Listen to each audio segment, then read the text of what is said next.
Hello everyone, my name is Nicholas Anthony.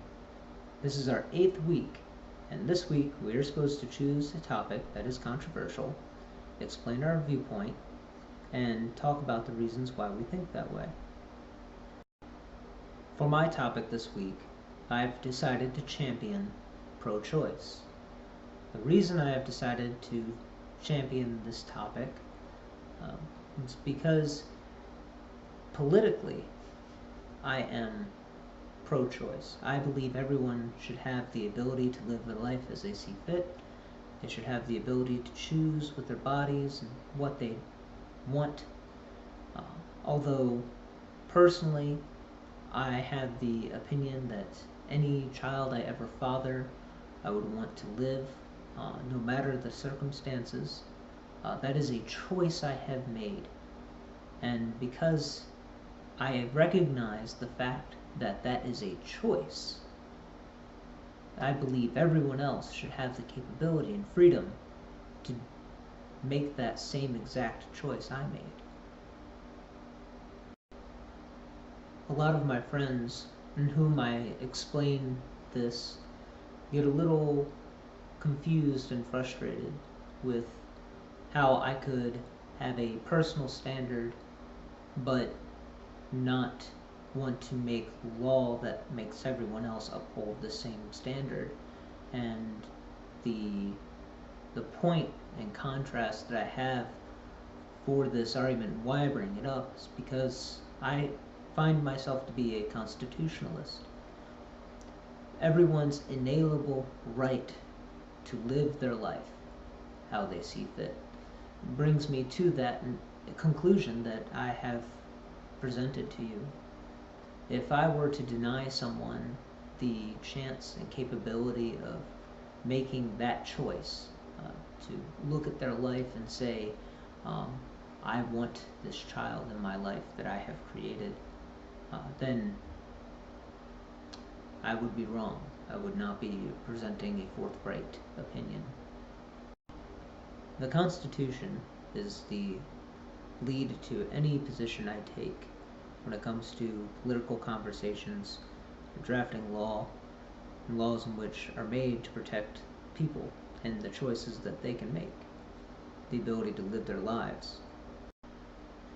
Unsafe abortions are the cause of thousands of maternal deaths each year. Before abortions were legalized, women would use something known as back alley abortions. This consisted of coat hangers, sewing needles, or toxic fluids in order to try to kill the fetus. In 1976, after the Roe versus Wade case, abortions became legal, and now it's much easier for women to seek the safe and well-performed procedure in order to avoid such a terrible practice. According to abortionprocon.com, a peer-reviewed study published by Obstetrics and Gynecology reported that less than 1/4 of 1% of abortions lead to major health complications. Another study found a woman's risk of dying from having an abortion is 0.6 in 100,000, while the risk of dying from giving birth is around 14 times higher, 8.8 in 100,000. The study also found that pregnancy-related complications were more common with childbirth than with abortion. AbortionProcon.com also says abortion is one of the safest medical procedures performed in the United States. They also said that the mortality rate of a colonoscopy is more than 40 times greater than that of an abortion. The National Cancer Institute, the American Cancer Society, and the American College of obstetricians and gynecologists all refute the claim that abortion can lead to a higher probability of developing breast cancer. A fertility investigation of over 10,000 women by the Joint Royal College of General Practitioners and the Royal College of Obstetricians and Gynecologists found that women who had at least 2 abortions experienced the same future fertility as those who had 2 natural pregnancies. There is still a serious concern for those women who are unable to get assistance when they require it. Women who are denied abortions are more likely to become unemployed, to be on public welfare, to be low on the poverty line, and become victims of domestic violence. According to abortionsprocon.com, women who received abortions are less likely to suffer mental health problems than women denied abortions. A peer-reviewed study comparing the mental health of women who received abortions to women denied abortions found that women who were denied abortions felt more regret and anger than less relief and happiness than women who had abortions. The same study also found that 95% of women who received abortions felt it was the right decision a week after the procedure.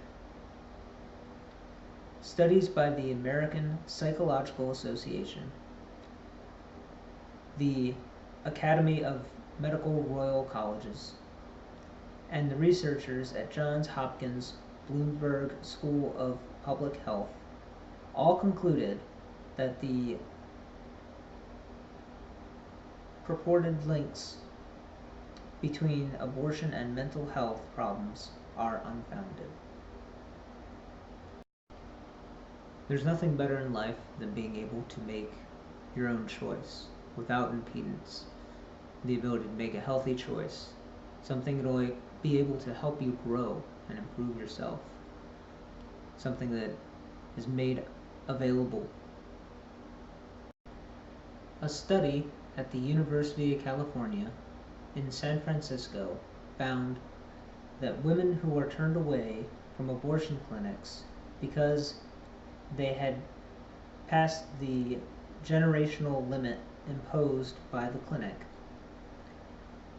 were 3 times more likely to be below the poverty level 2 years later than women who were able to obtain abortions. 76% of the turnaways ended up on unemployment benefits, compared to the 44% of women who had abortions. The same study found that women unable to obtain abortions were more likely to stay in a relationship with an abusive partner than women who had an abortion, and were more than twice as likely to become victims of domestic violence. Finally, abortions are safe. They should be readily be available for anyone who needs them. Although you could be like me and make the personal decision that any child you would create, you'd happily welcome into this world and love. Being able to have the choice is a fundamental principle of our society. We should not deny someone the capability of making that choice, and we should be able to provide the medical assistance to someone who would actually need that procedure done. My name is Nicholas Anthony, and I look forward to speaking with you in the future. Any comments you have, please leave them in the link below, and have a wonderful